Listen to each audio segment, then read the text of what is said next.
বিশ্বকাপ প্রস্তুতির অংশ হিসেবে জিম্বাবুয়ের বিপক্ষে ঘরের মাটিতে 5 ম্যাচের টি-20 সিরিজ খেলছে বাংলাদেশ।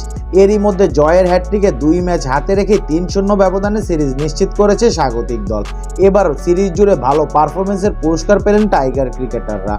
আজ সবশেষ হালনাগাদকৃত র্যাঙ্কিং প্রকাশ করেছে আইসিসি। র্যাঙ্কিংয়ে উন্নতি হয়েছে তাসকিন, হৃদয় এবং মাহমুদুল্লাহ রিয়াদদের, তবে অবনতি হয়েছে বাজে ফর্মে থাকা নাজমুল হোসেন শান্ত ও লিটন দাসের।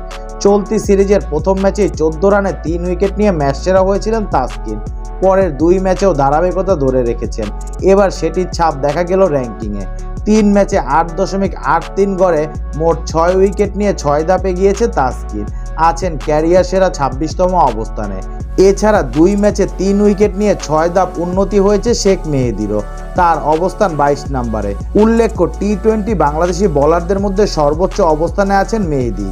এদিকে ব্যাটারদের র্যাঙ্কিংয়ে বড় লাভ দিয়েছে তাওহিদ হৃদয়। সিরিজের 3 ম্যাচে 150 সহ 127 রান করা তাওহিদ হৃদয় এগিয়েছে 26 ধাপ, তার অবস্থান 90তম। এছাড়া ব্যাট হাতে ধারাবাহিক মাহমুদুল্লাহ রিয়াদও র্যাঙ্কিংয়ে এগিয়েছে। সিরিজের দ্বিতীয় ম্যাচে 16 বলে অপরাজিত 26 রানের ইনিংস খেলে বাংলাদেশের জয় নিশ্চিত করেছিলেন। তৃতীয় ম্যাচেও 9 রানে অপরাজিত থেকেছে। 2 ধাপ এগিয়ে ব্যাটারদের র্যাঙ্কিংয়ে 81 নম্বরে আছেন তিনি। অন্যদিকে বাজে ফর্ম র্যাঙ্কিংয়ে পিছিয়েছে লিটন দাস ও নাজমুল হোসেন শান্ত। লিটন 2 ধাপ পিছিয়ে আছেন 31 নম্বরে, আর অধিনায়ক নাজমুল হোসেন শান্তর অবনতি 2 ধাপ, তিনি আছে 34তম স্থানে। টি-20 ব্যাটারদের তালিকায় শীর্ষে আছেন ভারতের সূর্যকুমার যাদব। বোলারদের র্যাঙ্কিংয়ে শীর্ষে ইংল্যান্ডের আদিল রশিদ, আর অলরাউন্ডারদের র্যাঙ্কিংয়ে শীর্ষস্থান ধরে রেখেছে সাকিব আল হাসান।